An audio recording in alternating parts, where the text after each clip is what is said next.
Welcome to Pragim Technologies. I am Venkat. This is part 58 of SQL Server. In this session, we'll learn about transaction acid test. Before continuing with the session, I strongly recommend to watch part 57 of this video series.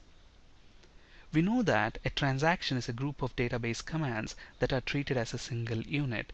A successful transaction must pass the acid test. That is, a transaction must be atomic, consistent, isolated, and durable. Let's see what we mean by each one of these. A transaction must be atomic, meaning all statements in the transaction either completed successfully or they were all rolled back. The task that the set of operation represents is either accomplished or not, but in any case not left half done. Let's see what we mean by this with an example. I have two tables here, TBL product and TBL product sales. TBL product is like an inventory table which contains the information about the products and the quantity available. Now whenever we sell a product, an entry should also be made into TBL product sales table. So when we sell a product, two things should happen. First, we should check the quantity available. Let's say for example I'm selling 10 laptops. The first thing that I have to do here is to check, okay, what's the quantity available for laptops? 90. And then from that quantity available, I will have to deduct the 10 laptops that I'm selling. So we have to update this quantity available to 90 minus 10, 80. And then we also have to make an entry into this TBL product sales table. Product ID is 1 and the quantity I am selling is 10. Okay, so basically when we sell a product, two things happening: update TBL product table, insert a row into TBL product sales table. So that's what this transaction is doing here. The first statement updates TBL product table, and the next statement inserts a row into TBL product sales table. And these two statements are wrapped inside a transaction. So the atomicity of a transaction states that both of these statements should be treated as one unit. Either both of them succeed. If one of them fails, the data that's modified by the other statement should be undone and rolled back, so that the database is in a state that is similar to before we have begun the transaction. So either both of them should succeed or none of them. Okay, that's what is the atomicity of a transaction. The transaction should also be consistent, which means all data touched by the transaction is left in a logically consistent state. For example, if stock available numbers are decremented from TBL product table, then there has to be an associated entry in TBL product sales table. The inventory can't just disappear. So for example, if I'm selling 10 laptops, the first update statement reduces that quantity from laptops quantity available here.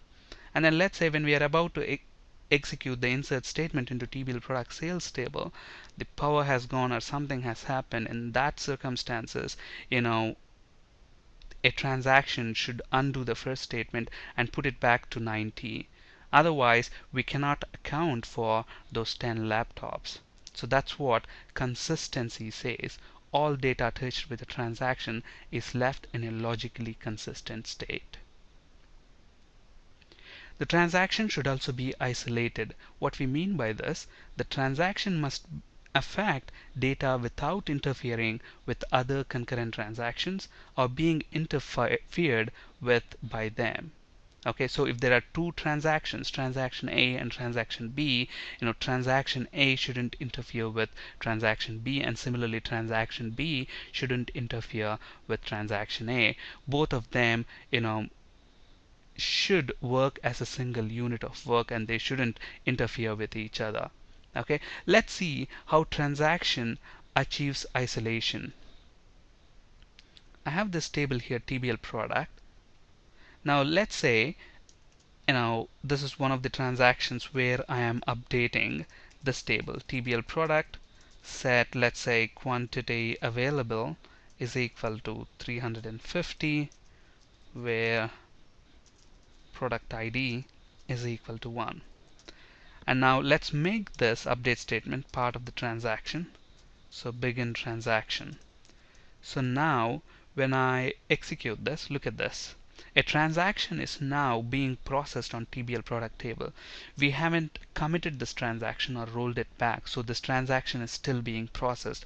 Now let's say there is another person who connected to the SQL server, and he is also trying to update the same table.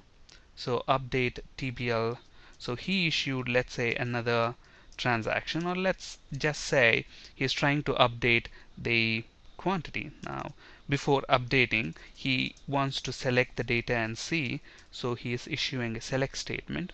So now when I say select star from TBL product, when I execute this, look at this, it says executing query, but it will never get access to that table. Why? Because there is a transaction that is still being processed. It's not completed yet.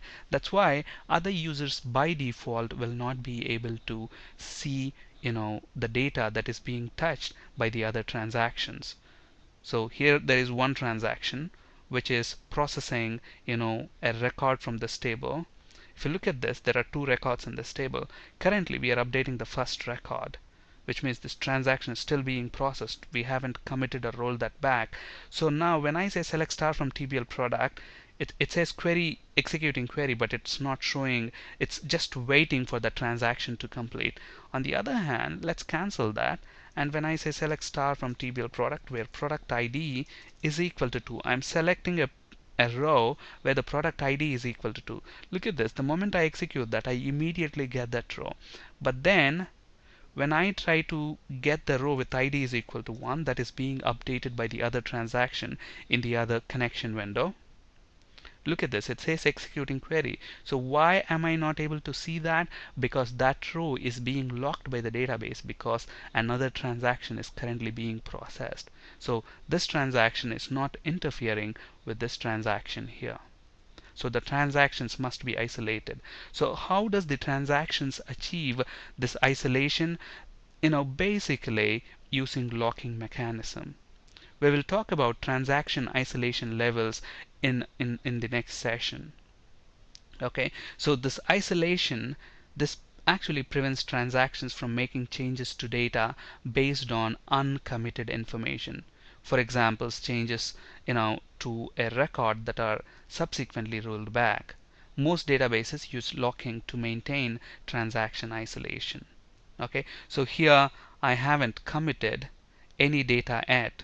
This transaction is still being processed.